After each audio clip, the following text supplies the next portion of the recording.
Good evening, ladies. Good evening, gentlemen. You welcome to the 8 p.m. Bilingual Primetime Newscast on your TV, Spectrum Television. Top on our news stories tonight, April 24, 2024. The third convention of the National Autonomous Union of Energy, Water and Mining Workers of Cameroon have gathered today in Yaoundé in a working session to advocate with the government to improve on the supply of water and electricity to consumers. This comes in prelude to the commemoration of the upcoming International Labour Day in May. Also in this newscast, no one is above the law. This has been the response of CAF President Patrice Motsepe with regards to the accusations of the President of the Cameroonian Federation of Football, Samuel Eto'o. He was speaking this day during an exclusive interview granted to the French television station France 24 earlier today. Tonight on this newscast, we have as guest Valère Bessala, a political analyst. He will be dissecting the recent outing of Marafat Hamidou Yahya in the African journal Jeune Afrique. And if you're just joining in, you're welcome to the 8 p.m. Bilingual Primetime Newscast on STV, your TV. And we'll jump right into this story's development. And it's with you, Leila, in the French language. Bonsoir. Bonsoir à vous, Christelle Assec. Mesdames, bonsoir. Monsieur, bonsoir. Et merci d'être avec nous. Il est 20h sur les antennes de Spectrum Télévision. C'est le journal. Inscription sur les listes électorales à partir de la semaine prochaine. Les opérations de révision des listes électorales vont être lancées dans les représentations diplomatiques du Cameroun à l'étranger. C'est la principale information à retenir de la rencontre organisée ce jour à Yaoundé entre Elections Cameroun et le ministère des Relations extérieures. Inès Pangan pour plus de détails. À partir de la semaine prochaine, les Camerounais de la diaspora pourront s'inscrire sur les listes électorales dans certaines missions diplomatiques du Cameroun à l'étranger. Il y en a 47, bon tout à l'heure on n'a pas de 46 parce qu'il y a Séoul qui s'est ajouté, mais nous travaillons dans surtout les missions diplomatiques, c'est-à-dire les ambassades et les missions et les consulats. Donc nous travaillons dans surtout ces missions. Pour permettre et faciliter l'accomplissement de ce devoir citoyen des Camerounais installés à l'extérieur, une rencontre se fait ce 24 avril 2024 entre Elections Cameroun et le ministère des Relations extérieures. Le dysfonctionnement des kits électoraux, la création des bureaux de vote, le renforcement des capacités sont quelques sujets abordés lors des échanges. Ceci donc nous a permis de faire le point sur les kits dont on parle beaucoup. Pour dire que les kits, nous allons utiliser les kits que n'est-ce pas, nous utilisons au Cameroun, surtout les kits de première génération qui sont robustes et avec lesquels nous allons travailler sur le terrain. Nous avons aussi, on a aussi travaillé, n'est-ce pas, pour la mise en place des commissions de révision des listes électorales pour qu'ils comprennent donc le point focal, le représentant de l'administration et un représentant de chaque parti politique présent dans la circonscription, n'est-ce pas, où il y a les inscriptions. Le processus de révision des listes électorales s'arrêtant le 31 août de chaque année, une extension de date est possible pour rattraper le retard déjà enregistré au niveau de la diaspora camerounaise cette année. Plaider auprès du gouvernement camerounais pour l'amélioration dans la fourniture de l'eau et de l'électricité au Cameroun. Tel était le principal point inscrit à l'ordre du jour de la 3e convention du syndicat national autonome des travailleurs de l'énergie, de l'eau et des mines du Cameroun. Les 10 travaux se sont tenus ce jour à Yaoundé en hommage de la fête du travail. Olivier Boussique. Le déficit d'énergie et de l'eau dans les ménages était au centre de cette 3e convention du syndicat national autonome des travailleurs de l'énergie, de l'eau et des mines au Cameroun qui s'est tenue à Yaoundé. Pour la société civile, il est question de proposer des pistes de solutions pour améliorer la situation. Les défis dans notre secteur sont extrêmement grands, d'autant plus que le secteur de l'énergie, de l'eau, c'est ça qui soutient l'industrialisation d'un pays. Donc s'il n'y a pas d'énergie ou bien de l'eau, l'industrialisation tant vantée ne peut pas être garantie. Donc nous travaillons, nous donnons le meilleur de nous-mêmes pour que cette industrialisation soit effective à travers les compétences que nous mettons en mouvement. Au cours de cette convention, un nouveau bureau a été élu et installé. Sa feuille de route cadre avec les attentes des populations, des consommateurs camerounais. Nous allons travailler pour faire en sorte que le secteur de l'énergie, de l'eau et des mines soit davantage revivifié à travers la qualité du travail que les travailleurs vont mettre à la disposition du grand public. Il faut noter que cette convention se tient dans un contexte de célébration le 1er mai prochain de la fête du travail. Célébration de la 138e édition de la fête du travail au Cameroun. Les entreprises désireuses de participer au défilé civil à Douala se bousculent aux portes de la commission chargée de l'enregistrement. Le constat a été fait ce jour par nos reporters. À une semaine exactement de la célébration de la 138e édition de la fête internationale du travail, ce n'est pas la grande affluence à la commission des finances chargée de l'enregistrement des entreprises désireuses de participer à la parade du 1er mai 2024. Aujourd'hui, nous sommes en train de recevoir de l'argent des entreprises du littoral. C'est un peu lent, mais j'espère que ça va aller. Nous sommes à 140 entreprises. Par rapport à l'année dernière, à cette heure-ci? À cette heure-ci, l'année dernière, on était à peut-être 200. Ici, les prix des carrés sont fixés en fonction du nombre de personnes. Les carrés de 1 à 50, c'est 80 000. De 51 à 100, c'est 160 000. De 101 à 150, c'est 240 000. Et de 151 à 200, c'est 320 000. Et de 251 000, de 250, c'est 420 000. Un tour ce mercredi 24 avril à la délégation régionale du travail et de la sécurité sociale pour le littoral. Les entreprises rencontrées sur place n'ont pas de véritable raison justifiant cet enregistrement quelque peu tardif. Elles sont toutefois satisfaites du traitement à elles réservé. C'est de venir inscrire ma société à l'occasion de la 138e édition de la fête internationale du 1er mai pour le défilé. Nous sommes organisés en commission. L'ODG a créé une commission entre partenaires sociaux et membres employeurs. Ils représentent et on travaille d'arrache-pied. Nous nous sommes répartis les tâches. Les partenaires sociaux ont pris leurs tâches. Ces représentants ont pris pour que la fête soit belle. Nous sommes faits prêts puisque le budget est déjà libéré. Le thème retenu pour l'édition 2024 de la Fête internationale du travail au Cameroun est « Dialogue constructif, facteur de promotion du travail décent et de progrès social ». Politique à présent, après plusieurs mois de silence, Marafa Hamidou Yahya refait parler de lui. L'ancien secrétaire général de la présidence de la République vient d'accorder une interview à Jeune Afrique, une interview au cours de laquelle il revient tristement sur la situation du Cameroun, mais également il souligne son envie et sa capacité à pouvoir aider pour redresser notamment le bateau Cameroun. Je crois encore pouvoir aider mon pays. J'ai pour cela la volonté, les idées et l'expérience. Extrait de la dernière interview de Marafa Hamidou Yahya, accordée au journal Jeune Afrique. Une sortie qui anime l'espace public. Marafa Yahya a fait une sortie dans Jeune Afrique. Et à mon avis, cette sortie doit être située dans le contexte de l'élection présidentielle qui s'annonce pour 2025. Et dans cette interview, deux choses me frappent. La première, c'est que M. Marafa Hamidou Yahya tient à indiquer à ses compatriotes qu'il peut jouer un rôle de premier plan dans le Cameroun nouveau qui s'annonce.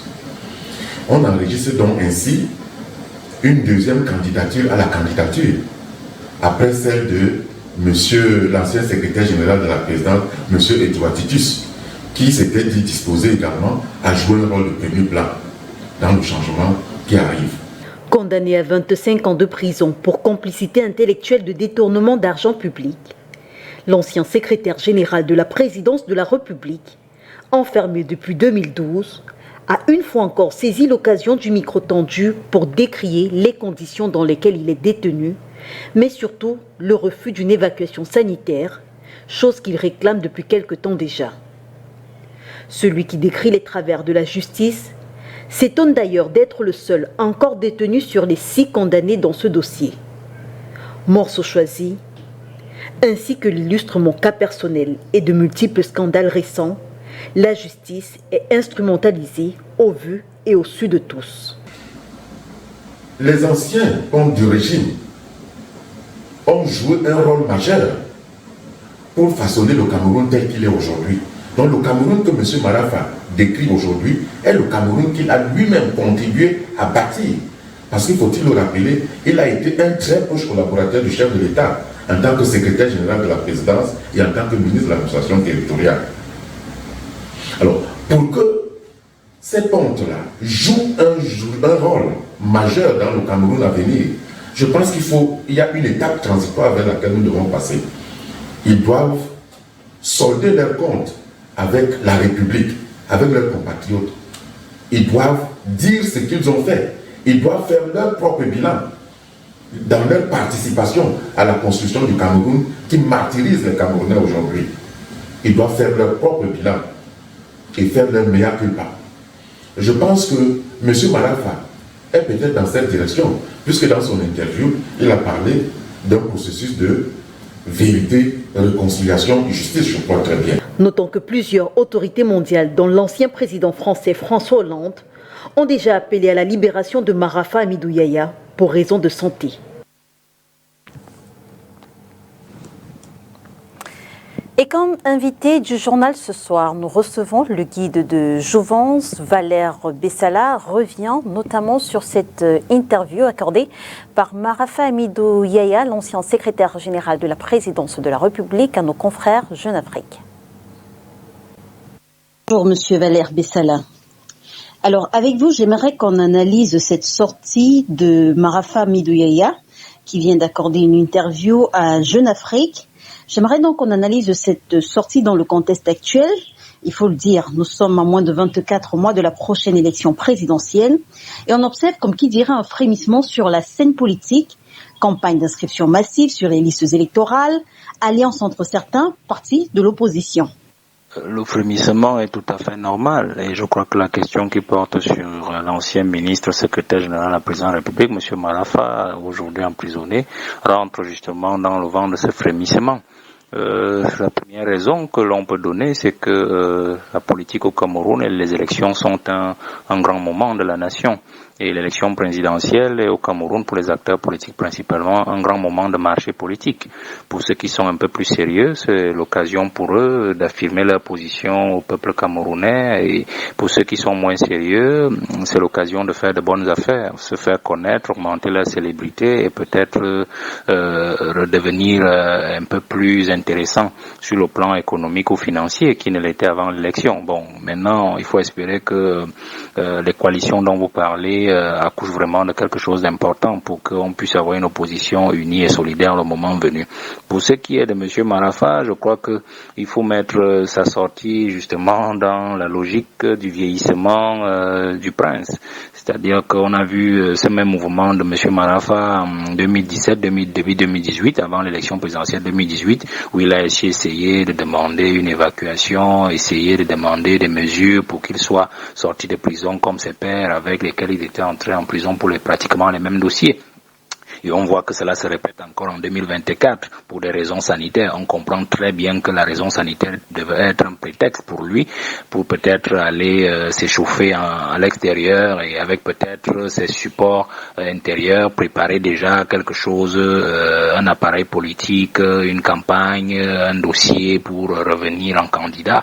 Donc, alors on imagine très bien que le président de la République n'est pas dupe. Donc, il sera certainement maintenu dans les geôles et puis il traversera tranquillement 2025, sauf cas de force majeure. Donc voilà ce qu'on peut déjà penser dans ce sens-là. Mais ce qui nous écoeure dans cette affaire, c'est que aucun de ceux qui ont été au pouvoir avant, ou du moins qui accompagnaient Paul Biya, ne pense un seul instant que la nouvelle génération pourrait prendre le pouvoir et qu'eux, ils peuvent être les conseillers, les parents de cette nouvelle génération. Comment pouvez-vous imaginer quelqu'un après près de 15 ans en prison ou 12 ans, il pense qu'il peut sortir encore de prison à son âge encore et venir diriger le Cameroun alors qu'il y a des énergies? Est-ce que lui n'a pas formé aussi autour de lui des gens qui peuvent prendre le pouvoir, qui peuvent diriger ce pays et qu'il peut soutenir par la maestria, son expérience profonde, sa connaissance? Donc vous voyez un peu cet égoïsme-là de ces aînés-là. Alors, à la question de savoir s'il pense être retenu en prison en raison de la force politique qu'il pourrait représenter et que certains souhaitent neutraliser, l'ancien secrétaire général de la présidence de la République affirme que son maintien en détention a un caractère politique. Donc, on se souvient de lui, mais on se souvient encore plus loin d'autres barons du régime, cet ensemble de hauts dignitaires que la presse, à l'époque, se plaisait à appeler le G11. Qu'est-ce qu'ils représentent aujourd'hui, ces hommes, face à la montée de nouveaux acteurs aussi bien dans l'opposition camerounaise que dans le système qui continue de diriger le Cameroun, au moment où Marafa Midouya pense pouvoir encore aider le Cameroun grâce à ses idées, grâce à son expérience. Mais ces barons sont toujours pratiquement les mêmes. Vous savez que quand M. Marafa était encore au pouvoir, le G11 était justement cet ensemble de dignitaires qui s'étaient formés autour de sa personne à titre principal. Et donc on les appelait justement le groupe de 2011, donc on a appelé le G11. Mais une fois que la tête a été coupée, c'est-à-dire qu'on l'avait pris le 16 avril 2012 et on l'a embastillé jusqu'à aujourd'hui, ces pontes-là qui étaient autour de lui et qui constituent le G11 se sont redistribués autour de d'autres pontes qui justement attendaient l'occasion pour pouvoir prendre les devants. Donc je crois que les affaires ambiantes de criminalité ou d'assassinat du journaliste Martinez nous montrent effectivement, peuvent nous montrer clairement derrière qui ou autour de qui s'est reformé le G11 et puis beaucoup d'autres. Il y a eu d'autres qui ont formé le G18 ainsi de suite. Mais le plus important ici est de savoir qu'en fait ce sont les mêmes dirigeants depuis qui sont autour de Paul Biya. Donc leur logique n'a jamais changé, c'est celle en fait de pratiquement plomber toute l'action du président de la République qui les a taxés eux-mêmes de criminels économiques, de bandits à col blanc, d'apprentis sorciers. Donc leur action n'a jamais changé. Peut-être c'est seulement le chef de gang qui change à chaque fois parce que chaque fois que le président coupe une tête, la tête du chef de gang, il se relocalise ou il se reconstitue autour d'un autre chef. C'est ce que nous voyons actuellement et donc nous connaissons leur chef actuellement. La sortie de Marafa Midouya permet de reparler de l'opération Épervier, que beaucoup considèrent comme une opération de règlement de compte. D'ailleurs, la presse camerounaise a recensé depuis 2019 au moins quelques dossiers qui pourraient susciter l'intérêt de l'Épervier. Covid, Cannes et j'en passe. Est-ce que vous direz comme certains que le silence de l'oiseau interroge sur ses réelles motivations depuis l'avènement de la dite opération ? Qu'est-ce qui n'est même pas règlement de compte dans ce régime, madame? Vous savez, le prince, le président de la République, il fait ce qu'il peut avec ce qu'il a, mais surtout aussi, il agit sur ses collaborateurs en fonction de ce qu'il sait d'eux, de leurs ambitions, qu'il réprouve. Vous savez qu'il a toujours été un partisan de diriger le Cameroun sans partage. Donc, les postes ministériels ou les fonctions au sein de l'État au Cameroun sont comme des pots de miel. On vous intéresse aux pots de miel comme des abeilles et puis on finit par vous enfermer dans la boîte. Et tous sont toujours tombés dans ce piège-là. Monsieur Marafa n'a pas pu résister. Lui aussi, il a été pris dans ce même piège-là.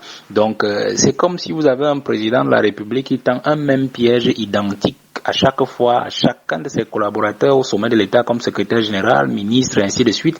Et chacun sait ce qui est arrivé à son prédécesseur, mais chacun fait exactement ce que son prédécesseur a fait pour se retrouver toujours dans de sales draps face à Paul Biya. C'est la même chose. Donc, l'ivresse du pouvoir, madame, c'est ça qui fait aujourd'hui que nos aînés ont perdu la lucidité sur le service du peuple, sur le bien-être de la population, sur l'avenir du Cameroun, sur la jeunesse dont il faut construire le futur. Et aujourd'hui, on est surpris. En fait, ils se disent surpris de ce qui leur est arrivé, mais oh que non, ils ne doivent pas être surpris.